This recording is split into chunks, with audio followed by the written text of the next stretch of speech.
Bonsoir à tous, bienvenue sur le plateau qui nous reçoit votre décryptage quotidien de l'actualité de lundi à vendredi entre 19h et 21h.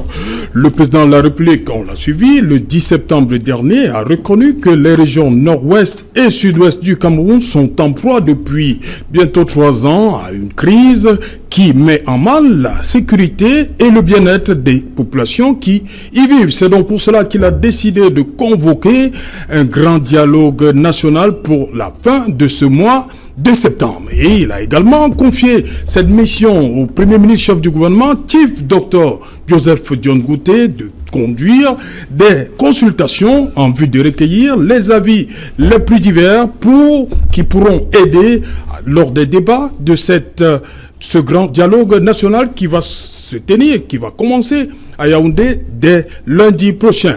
Mais, madame, monsieur, force est de constater que depuis que le Premier ministre chef du gouvernement reçoit les personnalités à l'immeuble Étoile, ils sont très peu nombreux les anglophones qui y défilent.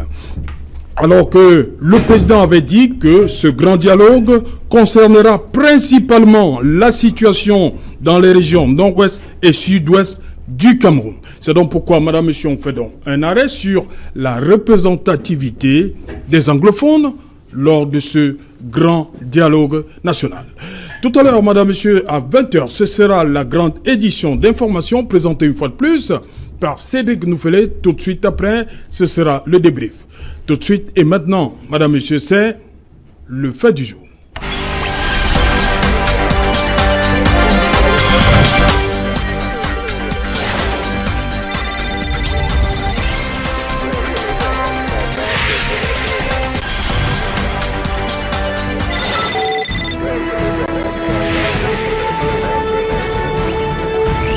Grand dialogue national, quelle représentativité pour les anglophones? Pour en parler ce soir, bien évidemment, nous sommes un pays bilingue. Nous avons pensé aux deux langues, le français et l'anglais, nos deux langues officielles. Ils sont là sur ce plateau. Je vais commencer par Chief Dr Joseph Mulford. Welcome, Your Royal Highness. Yes, I'm a traditional chief, sub-chief from Santa Subdivisions. Nous sommes dans la Mesam. Oui, nous sommes dans la Mesam. You can go in English, please. I go in English, okay, yes. Okay, parce que you have said something in French, that's good. So it's really a pleasure to meet you at this plateau. Yes. I am a president of one association by name ADEC, in English is Crowder. Yes. That's in ADEC, Association des droits et devoirs des citoyens. Crowder Citizens Right and Duty Association. Based in Makepe, Misoke. Vous êtes à Douala 5e. Vous m'avez yes, dit Douala que 5. Douala vous 5 m'avez dit que vous accueillez chez vous de nombreux, ce qu'on appelle les IDPs. Ils sont combien chez vous? Combien de personnes accueillez-vous chez vous? Well, chez moi en train de regarder ce programme. Well, exactly in my compound presently, I have 48 people presently in my compound. 48 personnes? Yes, 48 presently. Displaced persons from the northwest and southwest. I've carried all my family. I'm a polygamous somebody. I have so many wives and so many children. Oui.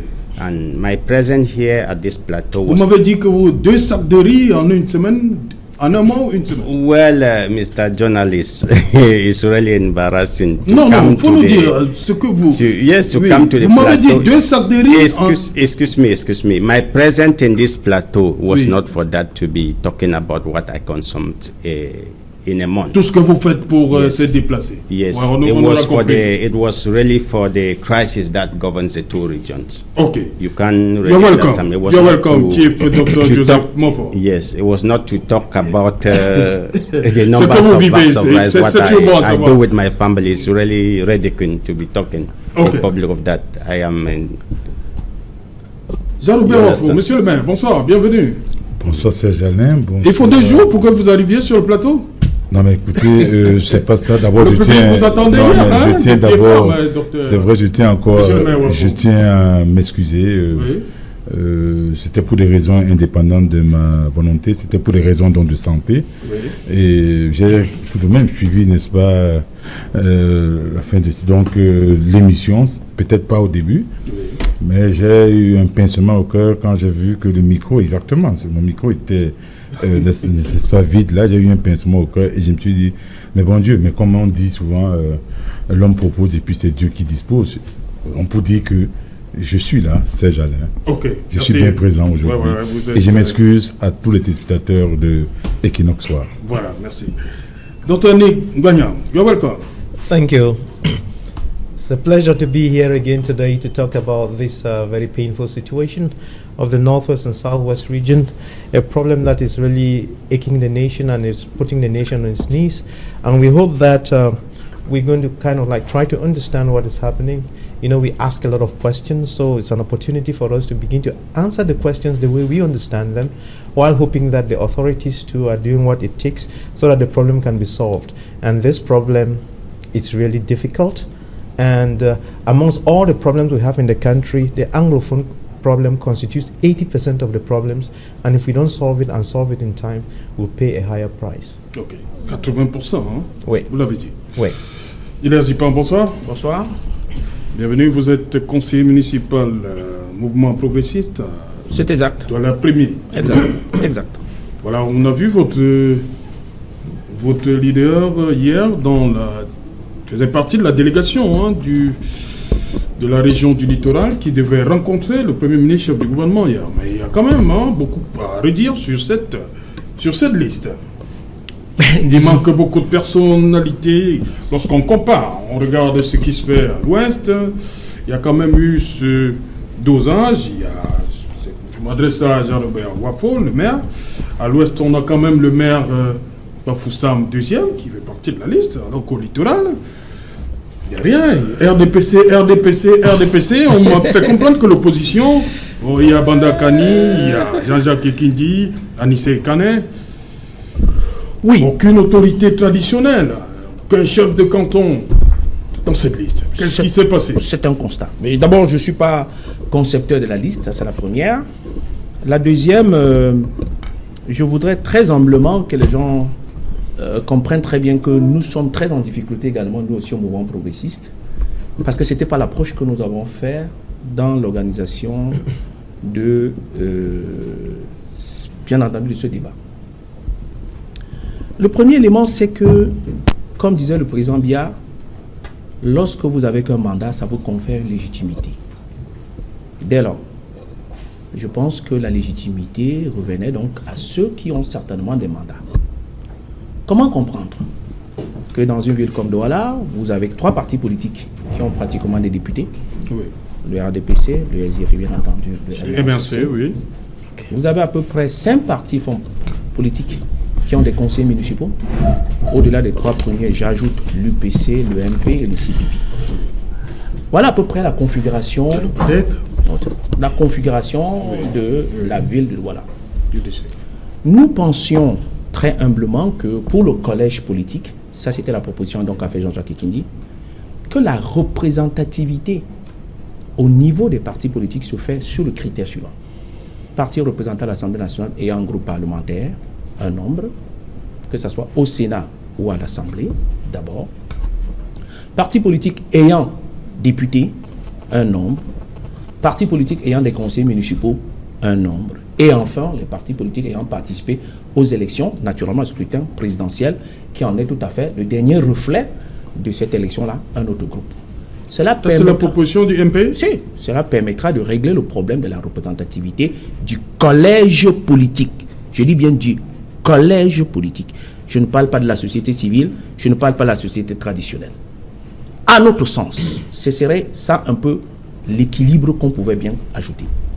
Le deuxième élément qui me semble tout à fait bizarre, quand vous construisez la liste, vous voyez donc le titre, le nom de quelqu'un, et vous avez la fonction membre du bureau politique. Est-ce que membre du bureau politique, c'est une fonction? On s'étonne. Est-ce une qualification? On s'étonne. Est-ce que le RDPC, qui est une association au même titre que tous les autres partis politiques, a droit de citer plus que les autres dans la cité? Si dès lors qu'on est président de section, on n'a même pas de mandat, mais on fait participer au grand dialogue. Mais pourquoi votre champion a décidé d'aller... Je sais que j'y arrive. Une fois que le décor est tremblé, ce n'est pas cette délégation qui détermine le discours. C'est le discours qui détermine cette organisation. Il faudra bien qu'on inverse pas les rôles. Okay. C'est dans le cadre du discours que nous pensons qu'il est temps d'ouvrir le grand dialogue national avec pour essence, socle de décision, la crise anglophone dans le nord-ouest et le sud-ouest. C'est le décor. Les autres sont des modalités de participation. Et cette modalité ne nous rassure pas pour autant. Elle ne nous rassure pas pour autant. Parce que la proposition que je vous ai dit précédemment a été faite pour régler le problème. Quelle est la différence entre aujourd'hui et la tripartite? Parce que c'est ce qu'ils ont essayé de calquer. À la tripartite, les partis politiques n'avaient aucune représentativité, ni au Parlement, ni au Conseil. Dès lors, ils étaient appelés comme partis politiques. Aujourd'hui, les partis politiques, on peut les graduer. Et c'est là pourquoi j'ai essayé de présenter le décor de cette manière-là, pour que les susceptibilités, pour ce qui est du collège politique, puissent être levées et pour que nous participions sereinement. Maintenant, sur la crise anglophone, nous savons bien que dans cette zone-là, il y a deux partis essentiellement qui ont des élus dans cette zone. C'est le RDPC et le SDF. Les autres, en quelle qualité ont-ils plus de représentativité pour participer à ce débat que ceux qui ont reçu un mandat du peuple? C'est voilà comment on adresse le problème, parce que, à mon sens et à la compréhension, un problème bien posé est déjà à moitié solutionné. Et c'est pour ça que dans l'œuvre que nous avons pensé, qu'il est tout à fait important que nous mettons d'abord la paix avant toute autre chose. Dès lors que l'on recherche le pseudonyme qui est cette paix-là, par conséquent, on peut mettre dans le mot. Et je terminerai pour dire, on a vu des militants qui défilent sur ce plateau, et j'ai l'occasion pour moi de le dire, dorénavant à Equinox, que les gens arrivent ici avec leur grade, nécessairement, qui ne font plus la passerelle d'être des hommes politiques le jour, et lorsqu'il s'agit d'un débat, deviennent des opérateurs économiques, qui laissent l'activité politique être assumée par ceux qui ont décidé de faire la politique, comme nous autres, parce que pour nous, faire la politique, c'est servir son pays. Servir son pays, c'est assurer l'intégrité territoriale. Servir son pays, c'est respecter les dispositions là. Servir son pays, c'est critiquer les dispositions pour pouvoir améliorer au mieux avec un programme. Voilà la compréhension que nous faisons de la chose politique. Donc, les passerelles de tout, de passe-passe, ne continuent plus, parce que telles que les choses sont engagées, ça ne nous rassure pas. Mais lorsque nous savions que c'est le discours qui va être l'acte fondateur de ce dialogue, nous pensons que, comme toute grande réunion, elle va provoquer à l'intérieur sa propre dynamique, et cette dynamique sera au-dessus de toutes les considérations de ce qu'on a amené, parce que cela ne pourront pas résoudre au problème de la crise anglophone, nord-ouest et sud-ouest. Ok. Chief Dr Joseph Mofo, il a dit, Hilaire Zipan, le président, dans son discours, a dit que le dialogue va concerner principalement la situation dans les régions nord-ouest et sud. Principalement.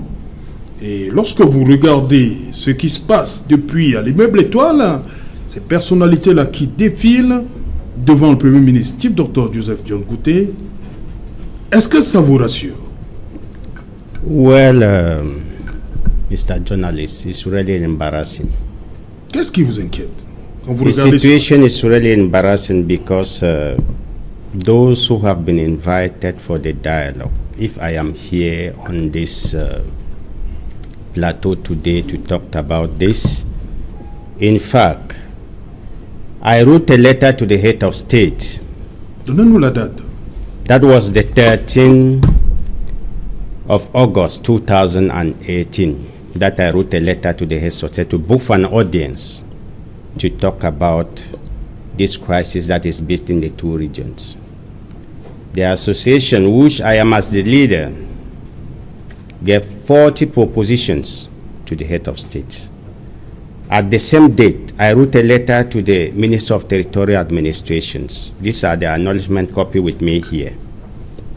These are them. Well, up to then, I have not been called to question whatsoever. If I can see some of my proposals were put in place, others, I don't know if they were rejected as the crisis is concerned. With your due permission, can you permit me to read the proposals? Non, ce n'est pas... Ok, let me continue. Restons sur le débat, le dialogue, c'est à partir de... If the dialogue, let me continue, Mr. Non, restons Journalist. sur les discussions entre le Premier ministre et le... Lorsque vous regardez comment les choses... When I look, oui. It's a very big task and a very big homework the head of state has given to the Prime Minister. His Excellency Chief Dr. Joseph Ngute. It's a very big task and a delicate mission he has given him. All Cameroonians need to stand in prayer, meditation and concentration to that personality to succeed this mission, because it's not easy. If you can see what is going on the ground, we don't really know if he is the one picking people left and right who are not even concerned. They don't know the grassroots of the crisis.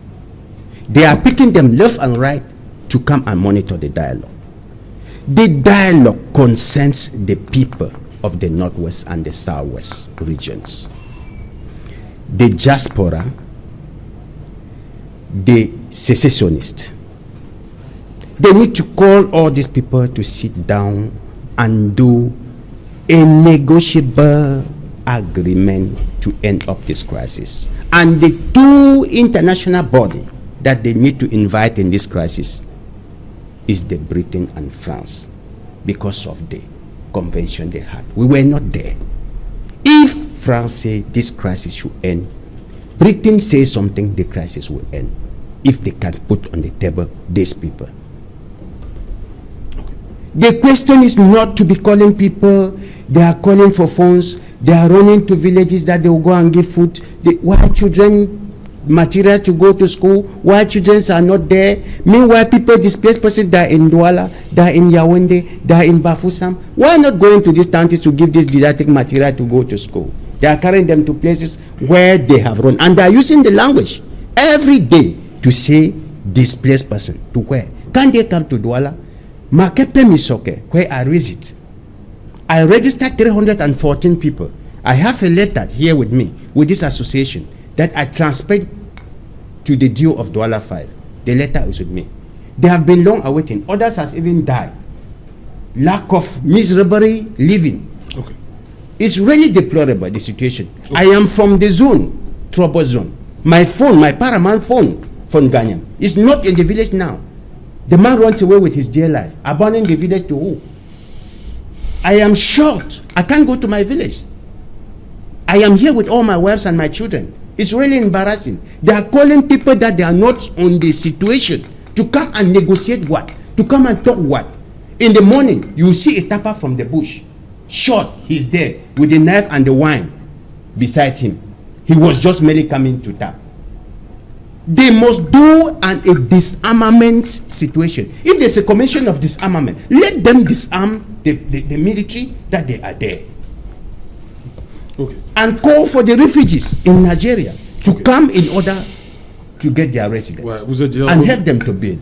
Sorry, Mr. Journalist, to hold the microphone for long. It is because I am shocked. I am from the place. I am from the place. I am from the situation. If you see what I am living in my own premises here, as you were questioning me at the beginning to know how many bags of rice I eat in a month, if you understand 48 people, you can imagine what it is a day. Ok, voilà. Jean-Robert Wafo, sur ces consultations du Premier ministre, vous, social-démocratique, vous avez un sérieux problème. Il y a d'abord le président régional, Tientonga, qui a fait une sortie lorsqu'il a vu la liste du centre, ses personnalités. Ensuite, il y a eu l'honorable Jean-Michel Nitieux. Ça vous dérange, ces élites-là qui sont appelées à représenter les régions, ces élites qui défilent devant le Premier ministre? C'est pas assez représentatif, vous l'avez dit dans une de vos sorties. C'est évident qu'on a comme impression que certaines personnalités ont un agenda manifestement caché, autre que ce qui est contenu dans l'adresse du président de la République, adresse qu'il a faite le 10 septembre dernier à la nation. Il me souvient que j'étais sur ce plateau ce jour-là. Nous avons suivi le discours du président de la République. La première phrase de son adresse à la nation concernait exclusivement le problème anglophone. Je veux dire la crise anglophone.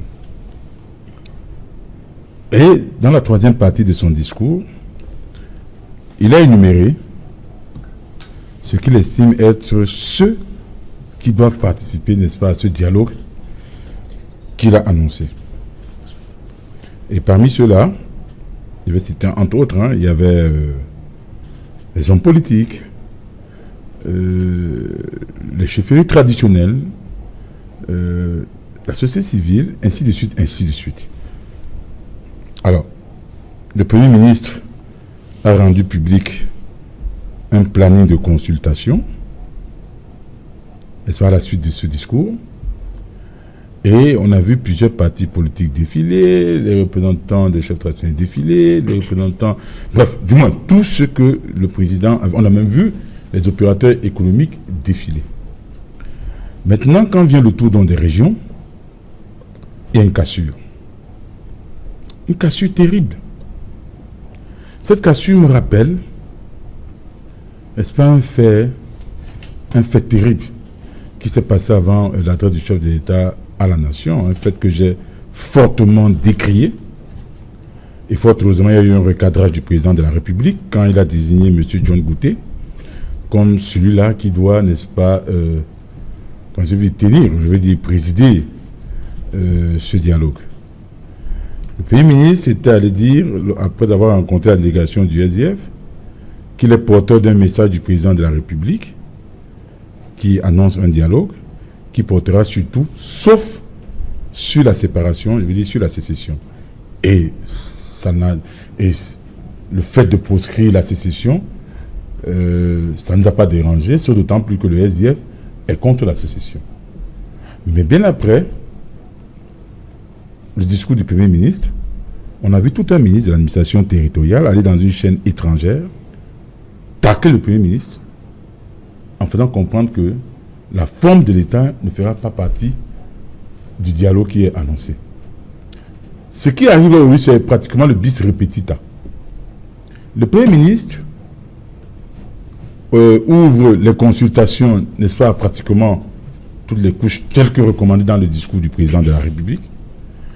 Et on trouve qu'il y a... Et les gouverneurs viennent faire autre chose. Parce que, voyez-vous, en politique, le symbole compte. Les symboles comptent. Qu'est-ce qui peut justifier? Si je prends le cas, n'est-ce pas, puisque vous avez parlé du président régional du centre et du président régional du SDF pour le littoral, qu'est-ce qui peut justifier, si je prends le cas du littoral, que dans une liste, que dans une délégation, il n'y a pas d'anglophone. Voilà. Première chose. Il n'y a pas d'anglophone. Oui. Alors qu'on sait très bien que le littoral est le réceptacle pratiquement donc d'une bonne partie de déplacés surtout à Douala-Quatrième. Tout à fait, des déplacés des zones, donc des régions anglophones, notamment ceux du nord-ouest et du sud-ouest. Le littoral, c'est-à-dire il se déplace de ce côté-ci.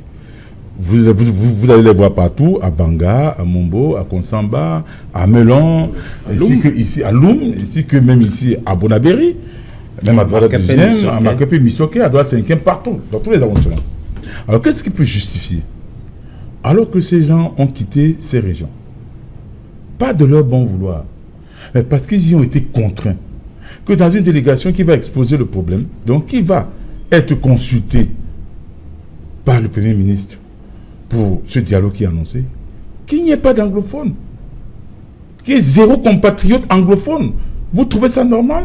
Peut-être même à la limite, on aurait dû mettre le maire de Douala-Quatrième pour parler au nom de ces populations qu'il accueille dans son unité administrative. Mais bien sûr, mais comme M. Zipan a dit, il y a des critères fondamentaux, parce que le plus grand diplôme de la vie, c'est le bon sens. Le bon sens, c'est le plus grand diplôme de la vie.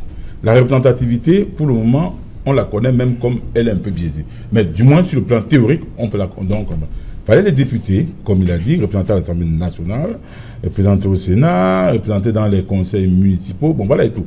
Mais je dis, puisque la crise concerne les deux régions du nord-ouest et du sud-ouest, qui ont vu nos compatriotes se déplacer de là vers les régions francophones, le minimum, M. Sarah, aurait été que qu'on les introduise dans cette liste. Il n'y a pas d'anglophone. Il n'y a pas, je vais vous surprendre, de musulmans dans cette liste. Il n'y en a pas. Il n'y a pas de musulmans.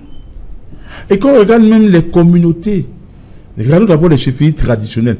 Il n'y a pas de chef traditionnel. Il n'y en a pas. De canton. Il n'y a pas de chef de canton. Il n'y en a pas. Ceux de Douala, ils sont où? Où est le roi Bel, le roi d'Edo, le roi Bel, le roi Akwa? Ils sont où? Mbappé Milor. Ils sont où? Madiba Songhé. Elle est même dans la Sanaga maritime. Où est le chef Bakoko, qui est l'unique chef de premier degré de la Sanaga maritime? Le chef Don William, il est où? Mais pourtant, on a pris les gens dans la Sanaga maritime. Je peux mettre de côté, c'est la sénatrice Geneviève Chouès. Mais on a vu, il y a certaines autres personnes dans la Sanaga maritime qui n'ont pas le poids politique, n'est-ce pas, du chef Don William, qui est le chef de premier degré de la Sanaga maritime. Alors que le président de la République a parlé des autorités traditionnelles. Ils sont où? Prenons les communautés. Mais les communautés ne sont pas représentées. Nous savons tous qu'il y a une importante communauté Bamoun ici. Montrez-moi le nom d'un seul Bamoun. Il n'y en a pas.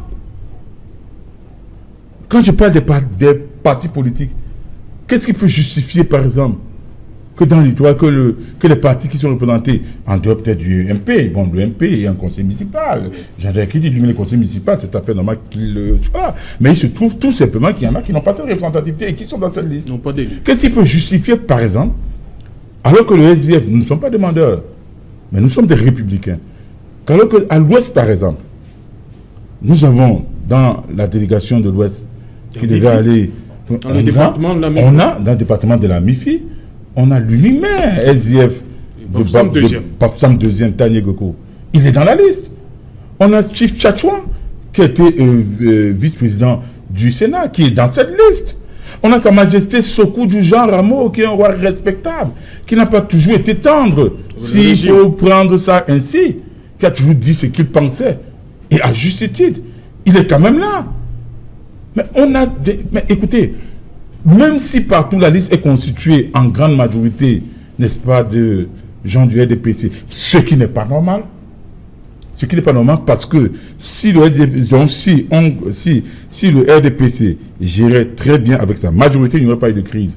Donc dans le nord-ouest et le sud-ouest, ce qui suppose que quand on veut appeler les gens pour une consultation symbolique, on doit tenir d'abord compte de ce que nous sommes tous des Camerounais et tenir compte de la pluralité des sensibilités politiques et socioculturelles. Mais ce n'est pas le cas. Qu'est-ce qu'on recherche? Et puis je vais même plus loin. Regardez dans le centre et le sud. Tous sont du RDPC, ça c'est connu. Mais regardez comment les listes ont été constituées. C'est par département. Regardez à l'ouest. Pour le littoral. Mais regardez à l'ouest, c'est par département. Ce qui suppose que les préfets quand même ont été consultés, manifestement. Mais est-ce que c'est le cas ici à Douala? Ce n'est pas par département. Donc je dis, le Premier ministre doit faire très attention. Et moi, ce qui arrive ne me surprend pas. Parce que j'estime pour ma part que ce qui se joue là actuellement, les gens vont redire ça du côté de l'opposition. Mais je dis, dans le RDPC, ce qui se joue, c'est la première. Il faut le dire aux Camerounais. Parce que rien, je dis absolument rien ne justifie qu'il y ait cette exclusion, n'est-ce pas, d'une bonne partie, n'est-ce pas, des variantes, je veux dire, de la pluralité politique et socio-culturelle dans certaines listes, alors qu'on sait très bien que si nous sommes arrivés là où on en est aujourd'hui, c'est parce que rien, effectivement, c'est parce que tout n'a pas, donc parce que pratiquement rien n'a marché. Et c'est ça qui est, je dis, M. Serge Alain Autou, j'ai été sur ce plateau. Oui. Le 10 septembre. Oui. Avant même le 10 septembre, j'avais dit qu'on ne délègue pas la fonction présidentielle. Des gens ont dit non. Quand on va déjà sur le terrain, la commission du multiculturalisme, le DDR et tout, j'ai dit, mais écoutez, ils n'ont pas prêté serment. Ils n'ont pas prêté serment. J'ai dit, on ne délègue pas la fonction présidentielle. Le président de la République s'est adressé à la nation. Mais quand il fixe un cap, pourquoi les gens font des tacles par derrière? Le pauvre John Bouté. J'imagine, là, J'imagine dans quel état il se trouve là actuellement. Mais heureusement, parce qu'il y a un journal qui en a parlé ce matin, de Guardian Post, Oui, de Guardian Post. qui a fait état de ce que le président de la République aurait prescrit au Premier ministre que sur 300 délégués, 200 sur 300 délégués au dialogue national, que 200 doivent être des compatriotes anglophones. Je crois qu'en le disant, le président de la République a une fois de plus sifflé la fin de la récréation quant à la participation, je veux dire la qualité des délégués devant prendre part à ce grand dialogue.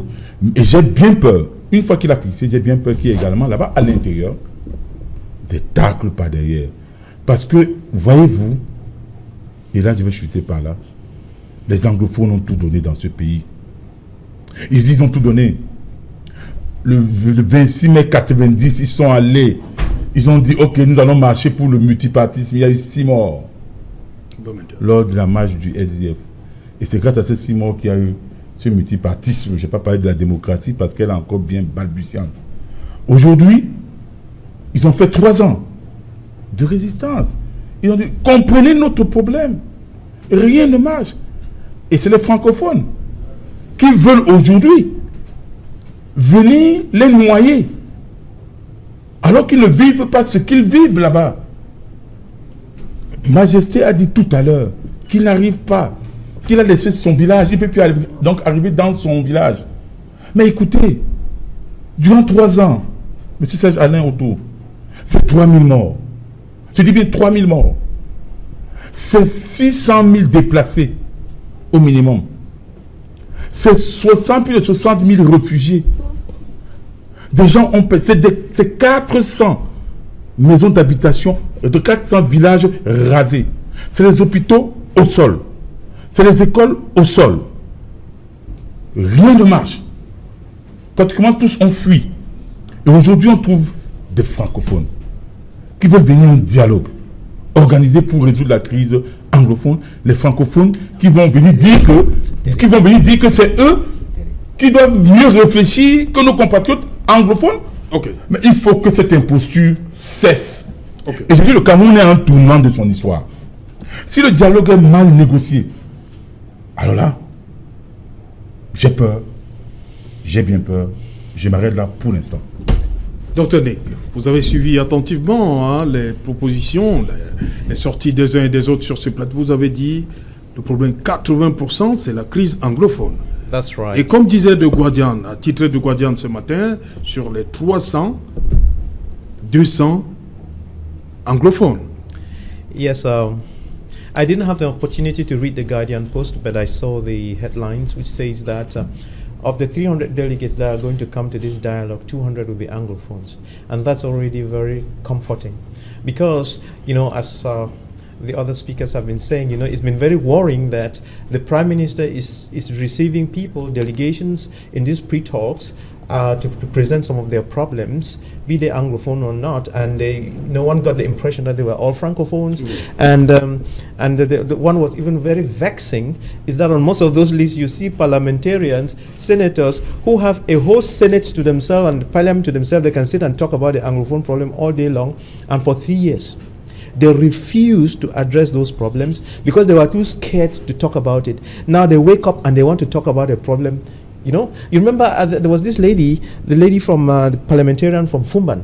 I think she hurt somebody with a shoe because she was very angry about what was going on. Toimano Damjoya. Yes, because she was pissed off. And these people now, when the president says let's go and talk about it, they run to the forefront. Oh wait, on va en parler. I was reading on the social media today, I'm sure we're on the same group, where they were saying that, the RDPC doesn't have a problem. They have never had a problem. All those senators, they have never had a problem, because if they had a problem, they would have stated their problem until today. They have never acknowledged that there was an Anglophone problem. So today, when the president comes and says, yes, there's an Anglophone problem, let's solve it, then they skip to the forefront to try to solve a problem that they have always denied. That is what everybody is so pissed off about. if you are not, if all along when the fire was burning and you didn't bother to even feel some pity or some compassion with the people that are going through, and now the president says, okay, let's look at this thing critically, because it has never been a primary concern of yours, you should just lay back the way you were and let people who know where the shoe is hurting come to the forefront and talk about it. So actually, we are comforted by that message on the Guardian Post. We hope that is true, but up until now, I didn't have an opportunity to read it. Probably the document is inserted in the Guardian Post, but just looking at it to say that there will be 200 out of 300 delegates, that's already comforting, which means that, you know, the weight is on the Anglophone problem. But just like our brother was saying, even in those 200 people who are coming to talk about the Anglophone problem, you have a lot of people in there. You know, I'm an Anglophone, so I know what I'm talking about. I know how my brothers feel. You know, I'm one of those persons who is very headstrong and so on, and I know the fights I've been having. I'm a CPDM, but most people don't believe that I'm one, because I have franc parler. You know, I'm a surgeon, and you need to be truthful about what you do and say. So technically, we have a problem, and most of the problems have been caused by politicians. Our brother was talking a moment ago and saying that politicians should just be politicians and business people should be business people. And I will just correct that to say that the problems we have in this country are caused by hungry politicians who have nothing else to do. They use politics as a job. They take politics for a job. I hope you get what I'm saying. They take politics for a job, and usually when they're faced with issues, they can't face that truth, because in facing that truth means you will have nothing to eat with your kids. But if you are a politician, for the sake of politics, to make sure that you have development, you care about people's welfare, you care about the security in the nation, just care about everything, you want the whole nation to go forward, then you become more, your vision and your understanding of issues become very clear. But if you are in politics because that is a foot ticket for you, then by necessity you become a liar, and that is the serious problem we're facing in this country. We have a lot of people who tell lies because of their stomachs and so on, and they're just messing up everybody. And if I step back again, just to say one thing, you know, I was talking to somebody, I'm putting my ears to the ground and looking at it, because sometimes when you see things happening, you have to read the signs of the times. Probably after the consultation on the 30th, we might see a different kind of picture. For now, probably in these pre-talks, they've opened up the doors to get some other people who will not be coming for the real thing to come and say, you know, the little things that they have in their stomach. And then in the part B of it now, this is the part A, where, okay, you know, just bunch of people who usually occupy television, you know, how do I put, who are always at the forefront, come and say what you have to say, then move out of the way, then leave your ideas on the table, let the real people who have the pain come and sit and talk about it. I guess that's what is going to happen. So we'll probably be mightily surprised in the part B of it come Monday, when we will see something happening. But let's just pray that the Anglophones who will be chosen to come there are really Anglophones who will speak for those people in the diaspora, who will speak for those people in the bush, who will speak for those children who are not going to school, who will speak, you know, and really look at, you know, not being afraid of whoever, and say things as they are, because fear is a very bad thing. Fear is really a very bad thing. And people who spin around in circles because of food, you cannot trust those people, and they're the ones who have messed us big time. Many of them tell the president a lot of lies. I'm sure if people who are telling the president the truth will not be where we are today. But he sends them on the field, they come and turn around, tell a lot of lies, run back to the president, give a wrong story. So you have these middle people, they go to the people, tell the people a wrong thing, and the people tell them what should be done. They go back to the president, deceive the president, and they keep doing that and confusing people. So give us a chance to solve this problem once and for all. Ok. Hilaire Zipan, justement, parlant de la représentativité des anglophones, qui sont ceux, vos yeux, qui sont audibles, qui peuvent être audibles et assez représentatifs, crédibles même, les anglophones, mais justement, qui doivent aller à ce dialogue? C'est ça justement, c'est pour ça que je n'ai pas trop bien compris son approche quand il pensait pouvoir écarter plus ou moins ceux qui ont la légitimité pour le faire. Il n'y a pas d'autre solution. Permettez-moi que je plante un peu le décor. Lorsque nous avons vu en France qu'il y a eu des problèmes, les gilets jaunes, le président Macron s'est appuyé sur quoi? Sur les maires. Il n'a pas les maires. Il n'y a pas de maire de République en marche. Mais c'est appuyé sur les maires pour résoudre les problèmes. La République, elle est faite des institutions. La représentativité est faite par la légitimité. Lorsque le SDF a posé le problème de la crise anglophone à l'Assemblée nationale, est-ce qu'il a été écouté? Lorsque vous avez les maires qui sont du SIF, qui posent les problèmes dans la zone anglophone, est-ce qu'ils sont écoutés? Lorsque nous, également dans la ville de Douala, nous posons les problèmes de cette ville, est-ce qu'on est écouté? Mais lorsqu'il y a des solutions, que vous trouvez les solutions, vous n'avez pas d'autre choix que vous appuyer sur ceux qui ont la légitimité. Parce que c'est eux seuls qui sont en capacité de parler au nom de la République. Tous les autres choix ne sont pas des choix objectifs. C'est pour ça que je vous ai dit, il faut un collège. Nous savons bien que le SIF a un groupe parlementaire au Sénat, celui donnant la représentativité. Parce que la crise, elle est quoi? Elle est socio-politique. Les solutions vont être politiques. Et le président de la République a eu ce pouvoir de convoquer parce qu'il a la légitimité nécessaire. Prenez la Constitution. Vous ne verrez pas le mot dialogue quelque part. La Constitution, il n'y a pas le mot dialogue quelque part. Dans les prérogatives du président, il n'y a pas le mot dialogue quelque part. Mais le président a pris ça parce que, comme disait un peu Wafo, nous sommes en situation de crise. Et il faut des gens en capacité de le faire. Mais dans le même temps, on s'interroge maintenant sur la manière où le débat. Parce qu'un dialogue, il a des phases. Il y a la phase de la définition du dialogue. C'est le discours. C'est le discours fondateur. On ne peut pas sortir hors de ce cadre-là. Et tout le monde est d'accord dessus. Tout le monde en fait référence pour ce discours fondateur. Il y a la deuxième phase qui est la phase de préparation. C'est cette phase-là de consultation. Et dans lesquelles on se rend compte qu'il n'y a pas beaucoup de représentativité venant de la zone anglophone pour le faire. On comprend que dans la zone anglophone, il y a des gens qui sont dans la sécession, les groupes armés, la représentativité, la diaspora. Et dans la diaspora, quels sont ceux qu'on a consultés? Il y a une interrogation. La démarche qu'on a faite en Suisse, qu'est-ce qu'elle a donné?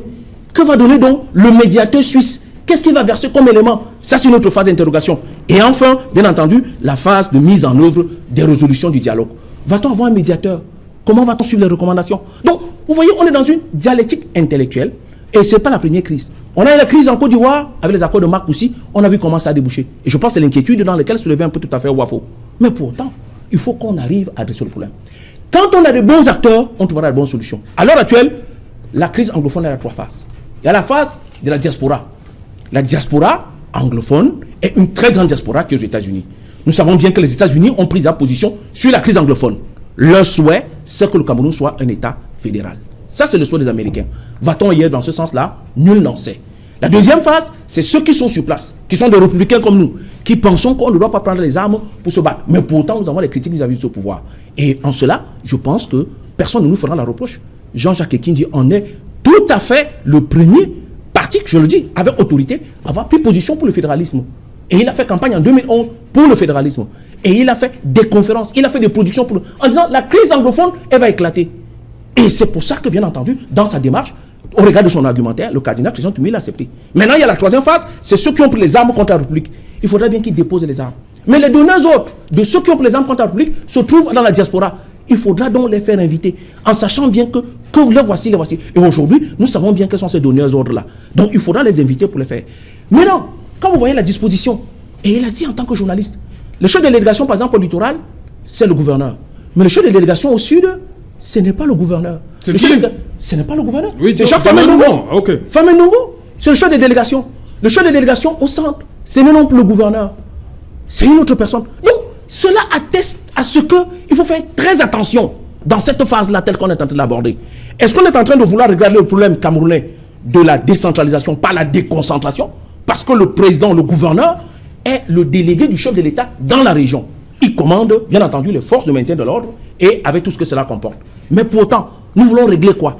Le problème de la déconcentration de ce pouvoir-là. On ne peut pas donc le résoudre en mettant comme interlocuteurs ceux qui ont la concentration du pouvoir. Donc, il faut qu'on s'interroge sur la démarche.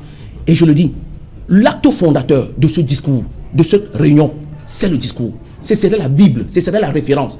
Et là, moi, je peux te faire confiance. On ne peut pas venir à un dialogue et le chef de l'État convoque les bandes armées sans les demander d'avoir déposé les armes et qui viennent au départ et ils ne seront pas dans la salle. Quand vous allez prendre la résolution, comment va-t-on les appliquer? Donc, il faut attirer l'attention du Premier ministre.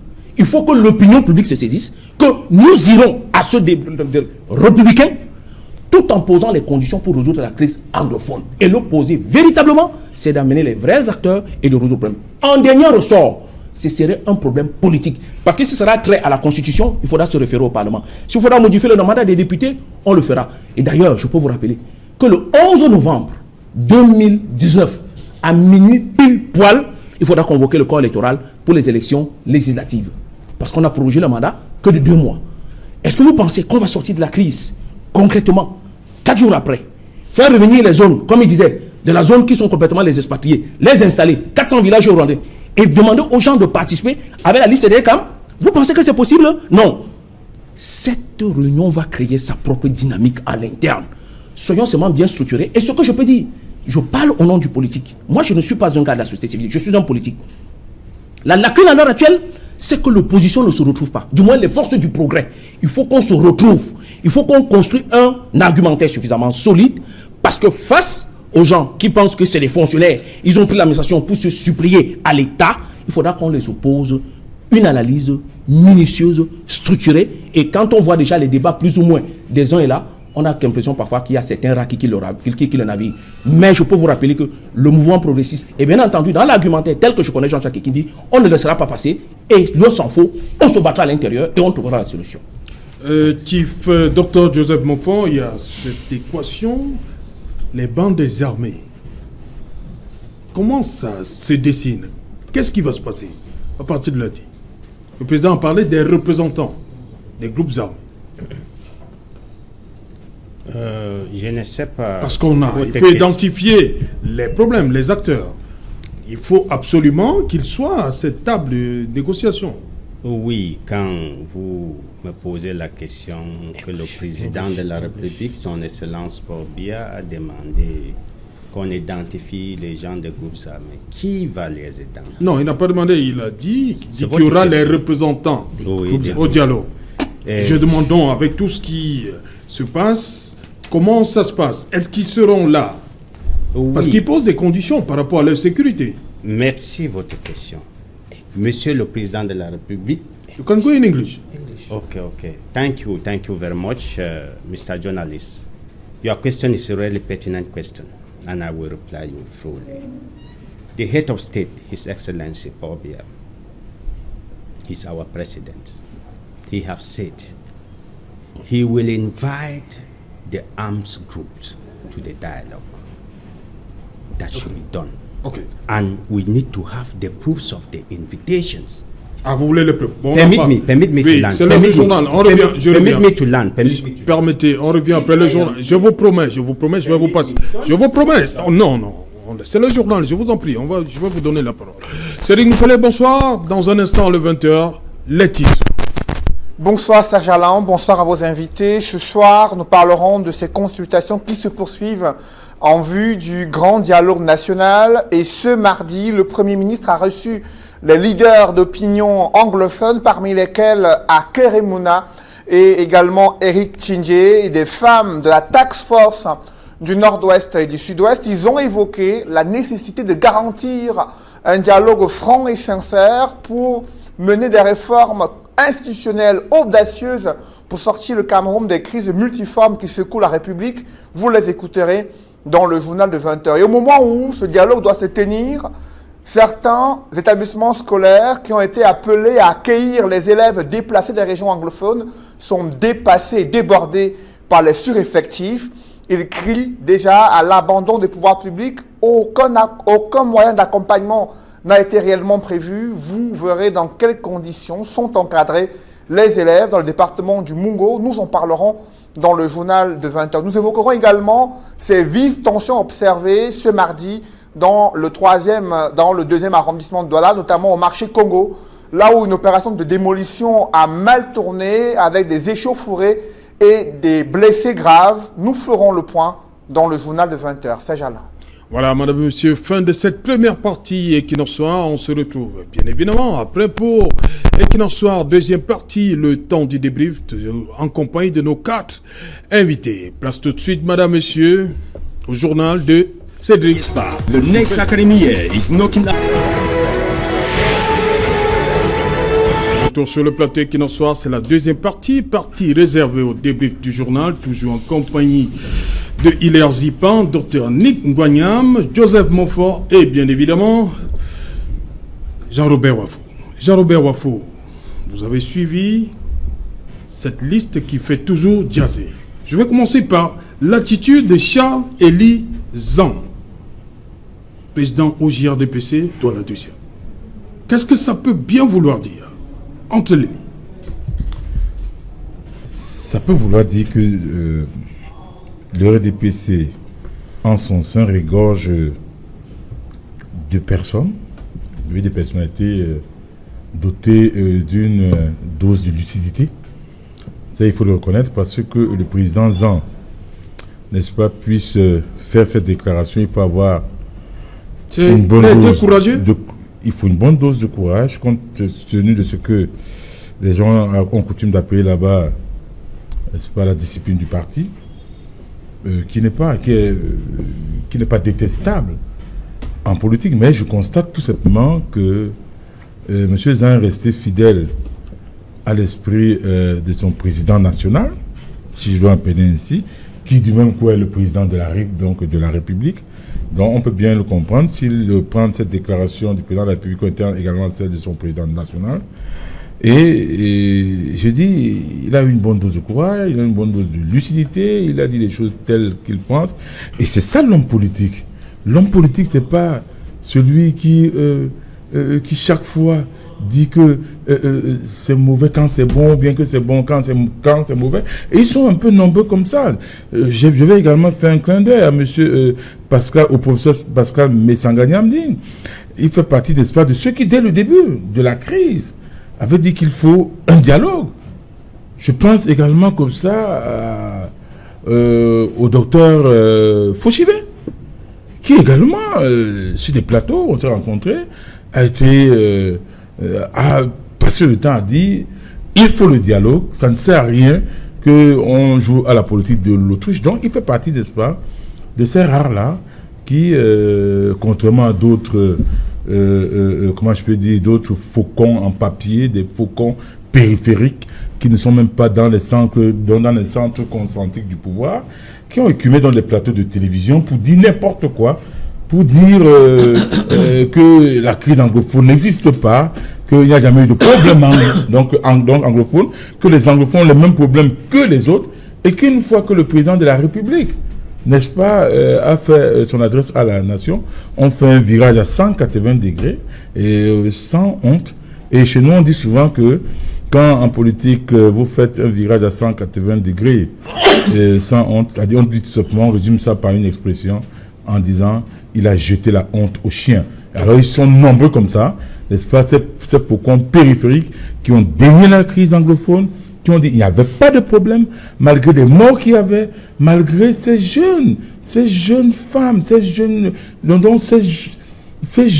filles qui ont perdu leurs enfants et qui étaient obligés, parce que voyez-vous, monsieur Serge, allons autour. Il y a une jeune fille qui est venue dans mon bureau. Elle nous a suivis, n'est-ce pas, après le discours du chef de l'État du 10 septembre dernier. Oui. Elle est venue avec un homme, donc avec un monsieur un peu plus âgé. Et moi, j'ai failli couler les larmes. D'abord, la jeune fille me dit, me voici, je ne sais pas ce que je vais faire. Me voici, je suis obligé d'être à Bonabéry là-bas. Je suis obligé de me livrer à 200 francs. 300 francs CFA. À Bonabéry. Et si je ne fais pas ça, je vais mourir de famine. Et un autre, et le monsieur qui l'accompagnait avait 55 ans. Il a dit, me voici, j'ai perdu mes enfants. Je ne peux plus rentrer chez moi. On me demande de refaire une autre vie à 55 ans. Loin de chez moi. Il ne me reste plus qu'à me suicider. Donc, vous voyez, quand vous vous rendez compte qu'il y en a qui ont fait dans le déni de la crise anglophone, ça fait mal, ça fait un pincement. Quand on se demande, mais où est-ce qu'ils ont mis leur cœur? Où est-ce qu'ils ont mis leur cœur? Donc je pense pour ma part, M. Zan, il a félicité. Il faut prendre acte, n'est-ce pas, de ce qu'il a eu un sursaut républicain requis en pareille circonstance. Mais malheureusement, bon, j'ai bien peur qu'on ne lui tape. Voilà, on va revenir sur lui tape les doigts après. Conséquences. Docteur Nick, vous revendiquez votre appartenance au RDPC. Et il y a un de vos camarades qui se plaint de cette liste du littoral. Yes, I'm very pleased with him. It reassures me that the CPDM is not just made up of some people who just like to, just sing a song, they tune a chorus, they sing it. Well, we should just take note of the fact that some people just like singing songs without actually putting a thinking cap on, without knowing how other people feel. So when you see someone who's young, then it gives you hope that there is hope for tomorrow. And you know, technically in the CPDM you have those ones called RDPC progressiste, the progressive wing. And I think, yes, that progressive wing should come to the forefront now and really save the party from a lot of embarrassment. Ok. Hilaire Zipan, qu'est-ce qui risque, Charles Élisant? Est-ce que ce n'est pas quelqu'un qui ne voit pas son nom sur la liste? C'est pourquoi il parle comme ça, Charles Élie? Non, c'est pas ça, parce que vous savez que dans le RDPC, il y a les militants du parti qui veulent se mettre plein les poches avant qu'il ne soit trop tard, ce que j'appelle les militants parasites compradors qui ne pensent qu'à eux seuls. Il y a donc ceux qui veulent être les porte-étendards du parti, défendre une idéologie, dont parmi lesquels il y a Élisant, je connais son militantisme très avéré, et par contre ceux qui ne seront pas là, on aura l'occasion de se retrouver sur ce plateau. Mais ce que je dirais à ces militants-là, c'est qu'il faut qu'ils assument désormais la casquette qui a été la sienne pour aller au grand dialogue national. Il ne s'agit pas d'être militant le jour et être complètement opérateur la nuit pour venir sur le plateau bénéficier du peu de temps qui nous reste pour informer les Camerounais. Alors, je pense que ce discours, nous sommes dans une phase où voulons-nous avoir un dialogue inclusif ou un dialogue participatif? Je pense qu'Élisant est dans la logique d'avoir un dialogue inclusif. C'est pour ça qu'il dit qu'il faut que les gens mettent un peu de leur orgueil pour que nous puissions rassembler tous ces gens-là, parce que la ville, ou du moins le littoral, a été toujours le creuset, l'avant-garde de toutes les revendications. Quand vous parlez de Rudolf Douala Mangabel pour la revendication du nationalisme, c'était à Douala. Quand vous parlez de Oumniobé, c'était à Douala.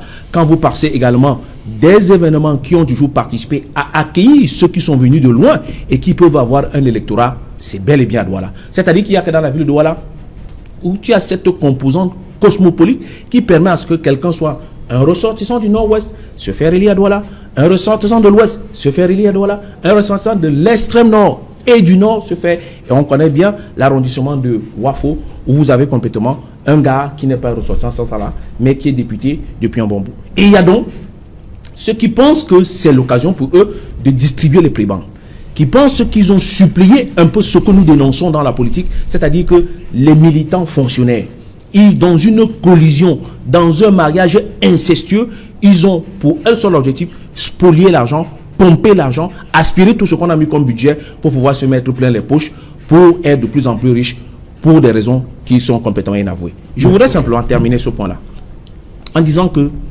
la responsabilité qui est la nôtre, elle est historique. Et il faudra que face à la demande de Rudolf Oumniobé en 1958 pour la table ronde, face à la demande urgente de la conférence nationale souveraine que nous avons tant étendue en 1990, tant à la bravoure de ces Camerounais déterminés qui sont nos frères anglophones. Parce que la lecture, c'est que les anglophones revendiquent et les francophones se plaignent. Face à ces revendications, nous avons qu'un dialogue national. Les francophones, c'est les il faudra donc que nous allons à ce dialogue avec détermination en vue de constituer la dynamique interne, parce que nous savons bien que entre les arguments spécieux que vont nous présenter certains plaques et les arguments spéciaux que nous allons avoir, nous avons la force et l'intelligence pétrie des gens capables de pouvoir construire ce pays nouveau dont nous rêvons. Monsieur Serge Alon, je vais faire une remarque. Oui, rapidement, on va... Quand il parlait, n'est-ce pas, des hommes politiques, prenez le dernier nom là-bas. J'ai jeté un coup d'œil sur la liste du littoral. Comment, la liste numéro 31? Oui, c'est qui? Ayayi Rosette, inspecteur du Trésor. Inspecteur du Trésor. Est-ce que vous savez que Rosette Ayayi est présidente de la Commission des finances et du budget à l'Assemblée nationale? C'est camerounaise, pourquoi elle ne fait pas RDPC. Ah, c'est parce qu'elle est députée RDPC. Mais ils essaient donc de masquer là-bas en mettant inspectrice du Trésor. C'est incroyable. Donc, tous ces comment une inspectrice du Trésor, tous ces gens qui n'ont pas... Écoutez, on n'a pas marqué RDPC sont RDPC. Je prends ce cas précis. Ah, vous connaissez bien ce cas. Je dis ce cas, Rosette Ayayi est présidente de la Commission des finances et du budget à l'Assemblée nationale. Qu'on la mette encore... Elle est élue RDPC. Élue RDPC. On la met inspectrice du Trésor. Mais c'est grave. Ça veut dire qu'elle est dans l'exécutif et en même temps elle est dans le législatif. C'est grave. Elle est dans l'exécutif en tant qu'expertise du Trésor, comme on a mentionné là. Pourtant, elle est députée et présidente de la Commission des finances et du budget à l'Assemblée nationale. Donc c'est pour vous dire que ils font tout pour se cacher. Mais comme on dit souvent, la vérité est comme les fesses, on est obligé de s'asseoir avec. Oui, je vais d'abord recueillir l'avis de Chief Dr Joseph Mofor sur cette liste du littoral. On a dit pas d'anglophone, là ça vous dérange, pas de chef. Chef comme vous, pas de chef sur cette liste, pas de Bamoun. Ça vous pose un problème? Vous également, cette liste? Mr. Serge Alain Otto is really worrying. The way the lists have been constituted, I can say, in my humble opinion, if the Prime Minister can at least take these lists and channel it to the head of state, His Excellency Paul Biya, it's a big error because this dialogue. Donc vous demandez que cette liste soit acheminée au président de la République, c'est ça? This list should be rejected. Il parle de la liste du littoral. Il demande qu'on envoie son président de la République. Il faut passer ça. Permit me, Mr. Mais on les a déjà reçus. Qu'est-ce qu'on fait? Permit me, Mr. Serge Alain Otto. We are here on a debate table. We are debating on this list. Yes, go ahead. It should be rejected. This list should be rejected.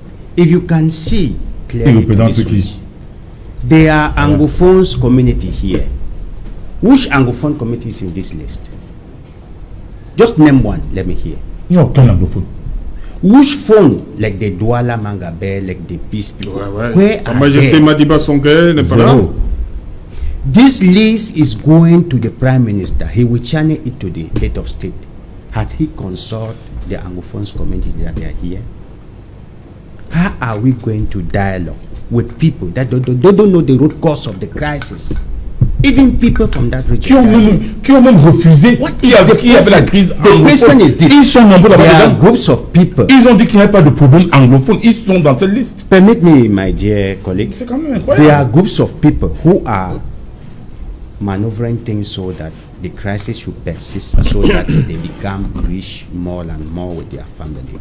This is the whole situation. Okay. And if the Prime Minister, Chief Dr. John Ngute, is not careful, these situations will end up with his name. That's why I begin to say, let us remain in meditation and concentration to pray for this personality that they have given him this responsibility. Okay. This is a very big trap. Okay. He should not take things as people just write whatsoever and send to him. He grant them and send to the head of state. Non, on dit c'est les consultations. Est-ce que c'est... Non. No.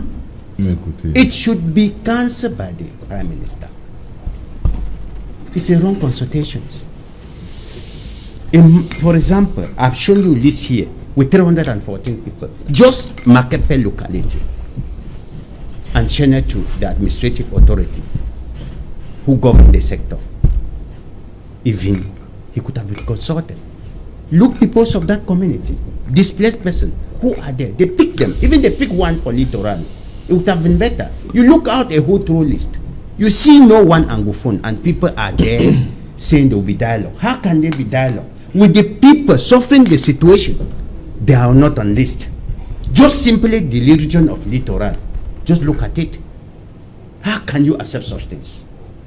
He as an Anglophone, how can you accept such things? It's worryful and painful. Dr. Nick, permettez.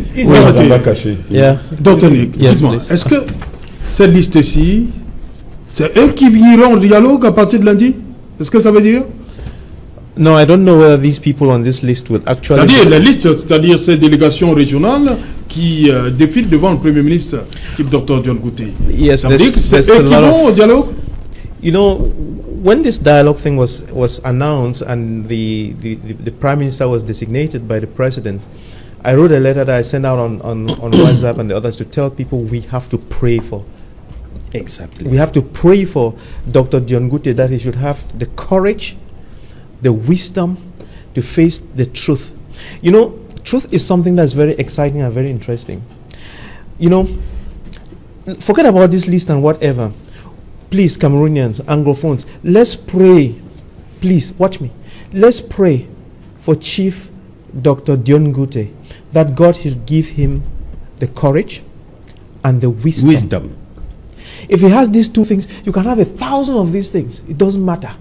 You need one person who speaks the truth and who looks at the truth eye to eye, eyeball to eyeball, and you can have a legion of people telling lies. It will come to naught. So let's forget about these things. These are unnecessary arguments. Let us pray for Chief Dr. John Nguti, the Prime Minister, that God will give him the wisdom. All you need here is wisdom, and you need truth. And you know, when you are one with God and you are with the truth and with love, you can have 24 million people. If they are telling lies, it's no use. Let us pray for the Prime Minister. Oui, d'abord Jean-Robert Wafo, et ensuite... Oui, ce que je vais dire, c'est quoi? Ce qui arrive là, rapidement, on me fait des grands signes. Ce qui arrive là, ça ne me surprend pas du tout. Le Premier ministre John Nguti est face à l'histoire. Et à travers lui, c'est le président de la République. Le président de la République fera de ce dialogue ce qu'il voudra.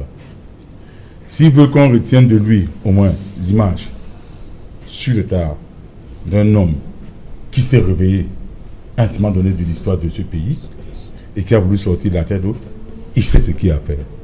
S'il veut qu'on retienne plutôt de lui l'image de quelqu'un qui est resté longtemps fermé, qui est resté autiste, qui est resté condescendant, également, il sait ce qu'il pourra faire de ce dialogue. Mais en même temps, je dis ceci. Quand vous dites compris pour le Premier ministre John Nguti, je suis d'accord. Parce que quand on regarde ces listes, on retrouve dans ces listes régionales des ministres de la République qui le rencontrent facilement. Qu'est-ce qu'il y a qu'ils doivent encore venir dans les délégations régionales? Ça pose problème, c'est pour faire obstruction. C'est pour faire obstacle. C'est terrible. Alors qu'il y a les conseils, de cabinet tous les derniers vendredis du mois. Ces ministres qui sont dans ces listes-là, ils le rencontrent là-bas. Ils peuvent lui dire des choses en face. Mais quand ces ministres reviennent dans les listes, j'ai bien envie de dire, c'est parce qu'ils ont un agenda caché. Et l'agenda caché, c'est la Prébia. Ok. On se retrouvera ici. Merci. Rapidement. Monsieur Jean-Robert Wafo. Je pense que pour construire un dialogue de cette dimension, il faut un homme de confiance. Et l'homme de confiance à qui le président a délégué, c'est John Nguti. Il y a eu un cadre tracé par un discours. Il y a une planification.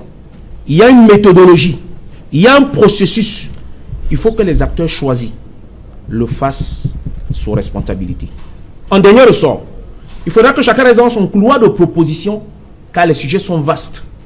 Il faudra que chacun prenne acte de ses responsabilités, car l'histoire retiendra de lui cela. Et il faudra surtout que les gens sortent au lendemain du 5 octobre avec une solution qui fait cesser le feu. Enfin, le 4 octobre, oui. En supposant, sur papier. Sur papier, oui. C'est écrit par qui? Sur papier. Qui a décidé? Sur papier. C'est un autre débat. Hein. C'est signé par qui? C'est du 30 au 4 octobre. C'est signé par qui? C'est pour sortir d'un débat. S'il te plaît. Débat pour que nous sortons de là avec un cessez-le-feu. Qui a signé ça?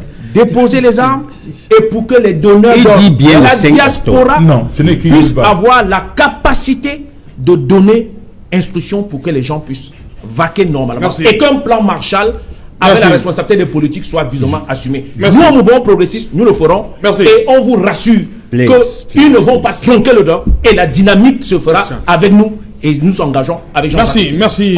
Merci, cher monsieur, d'être venu à cette édition Equinox Soir. Bonsoir, Kololoun.